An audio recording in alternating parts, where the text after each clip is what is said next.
the dude part to that title. It's a funny, funny story about a little boy who did his homework and now he's lost it. Did Martians come down and steal it? Maybe a wicked witch took it away, or perhaps pirates made him walk the plank and took his homework. Well, it will bring new meaning to The Dog Ate My Homework in. Where's my homework, dude?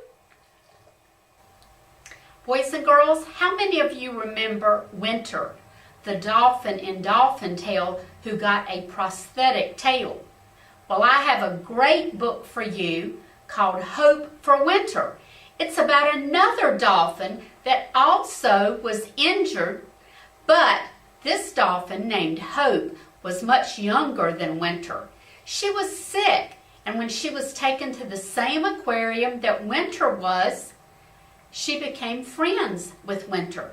They are almost like a big and little sister.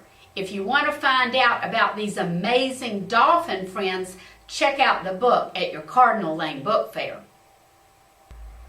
It's midnight on a night with a full moon, and a young boy is in bed asleep when there's a knock on his window. Who is it? It's a vampire. But is this young boy scared? Nope, after all, he's been waiting for the vampire all along. He takes the vampire down to his father's barber shop and gives him a haircut. Before you know it, there are monsters lined up out the door, and this young boy gives haircuts to all the monsters. Check out the book, Even Monsters Need a Haircut, to find all the different scary creatures and ghosts and monsters that you can. Girls and boys, if you enjoy visiting zoos, check out Feeding Time at the Zoo. In this book, we see great pictures of all these wonderful zoo animals and what they get fed. Would you like to eat some of the things that our animal friends eat? I don't think so, but I think you'll love checking out Feeding Time at the Zoo. Boys and girls, have you ever been outside at night and heard sounds like whoo, whoo? Maybe there was an owl nearby. Owls are nocturnal animals. They like to be awake at night. They have incredibly good eyesight and can see a mouse on the ground about 75 feet away. They love to eat mice. There are over 150 kinds of owls, and I want you to get even smarter about these animals by reading Owls at your local book fair. Your friend Pete the Cat is back with a brand new adventure in Pete the Cat, A Pet for Pete. That's right, Pete gets a pet goldfish, and he learns a new talent. If you've never read about Pete the Cat before, or if you want to catch up on his latest adventures, check out Pete the Cat, A Pet for Pete at your Cardinal Lane book fair. Students, how many of you have been to the beach? Let's say Myrtle Beach or the Outer Banks. If so, you probably saw a lot of sea creatures, but there's one sea creature you won't see along the Atlantic Ocean. That is a sea otter. It's the smallest sea mammal, but you'll only find it in the Pacific Ocean. These animals have thick fur to help them stay warm, and they lie on their backs and use their tummies as plates when they eat. If you want to find out more, check out sea otters.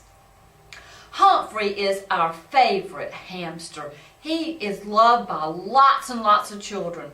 In Humphrey's really, really racing day, we learned that Humphrey has gone home on the weekend with Mandy, and she has a hamster also.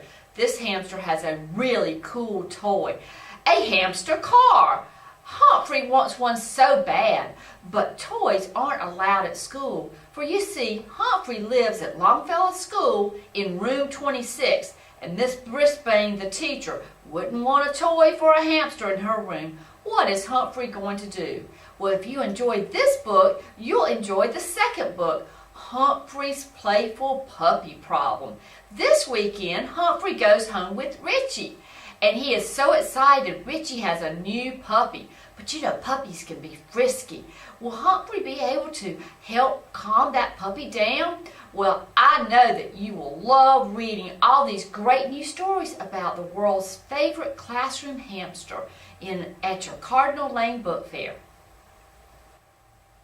Hey kids, are you ready for some books with some real action and adventure? If so, check out the new series, Disaster Strikes. In the first book, Earthquake Shock, Joey and 3 of his friends are at the skate park. He's showing his mom some new tricks he can do. But when she needs to leave early to take care of baby sister, Joey convinces her to let him stay a little longer and enjoy some more skate time with his friends. On the way home, he and Fiona find a great tunnel that goes under an overpass. But when they come out on the other side, they begin to feel a rumbling and shaking. An earthquake is occurring.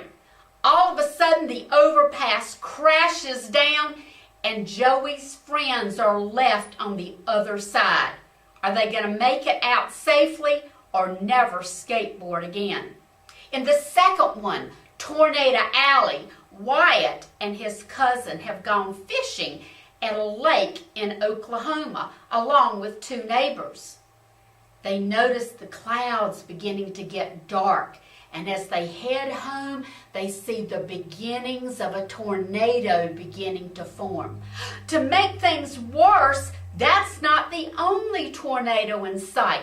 They're in between 2 tornadoes.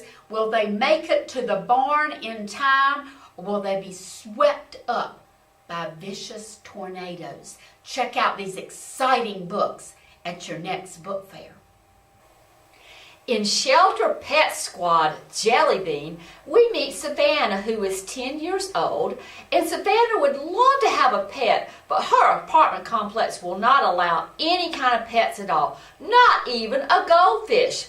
Savannah's mother suggests that she volunteer at an animal shelter so she could get her dog and cat fix each week. The very first day she's volunteering, in comes a family with an adorable guinea pig named Jelly Bean. They're having to give Jelly Bean up because they're moving away. Savannah promises the little girl that she'll help find a home for Jelly Bean. But finding a home for Jelly Bean is a lot harder than Savannah thinks. Will Jelly Bean have to be a shelter animal forever? Or will Savannah be able to find just the right home for Jelly Bean? If you love great animal stories, check out Jelly Bean, the Shelter Pet Squad star. Boys and girls, how many of you have ever taken a flight on an airplane? I bet many of you have. And if you hadn't flown on one, I'm sure you've probably seen airplanes. Well, over 100 years ago, in the year 1912, a young man named Charles Lindbergh first saw an airplane. He was so excited that he decided he wanted to learn how to be a pilot. Not many people could pilot planes that many years ago, but he studied and he took lessons, and before you know it, he was not only a pilot, but he was a stunt man. He would go around to different air shows and walk on the wings of airplanes and even jump out of them with parachutes. After several years of loving airplanes, he heard about an amazing prize that was being offered by a man named Raymond Ortigue. Mr. Ortigue had grown up in France, but now he lived in New York City.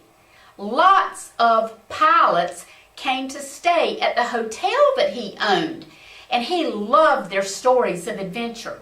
He decided to offer a prize of $25,000 to any pilot that could fly non-stop between Paris and New York City.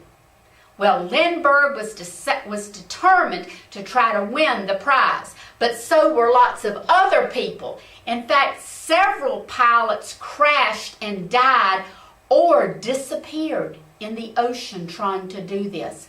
But finally, in 1927, Charles Lindbergh made the first non-stop flight from New York City to Paris, France. He was the only person in the airplane, and he had to stay awake for almost 2 days. This is an incredible, true story. So if you love planes, I want you to check out the $25,000 flight.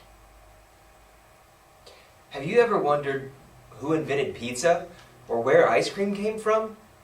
If you have questions like these, you need to check out The History of Fun Stuff, The Deep Dish on Pizza, and The History of Fun Stuff, The Scoop on Ice Cream, 2 great books at your book fair. In The Deep Dish on Pizza, you can find out things, facts like Americans eat 350 pieces of pizza a second. And in The Scoop on Ice Cream, you can find out that George Washington spent $200 worth of ice cream a summer. More great facts are in these books at your book fair.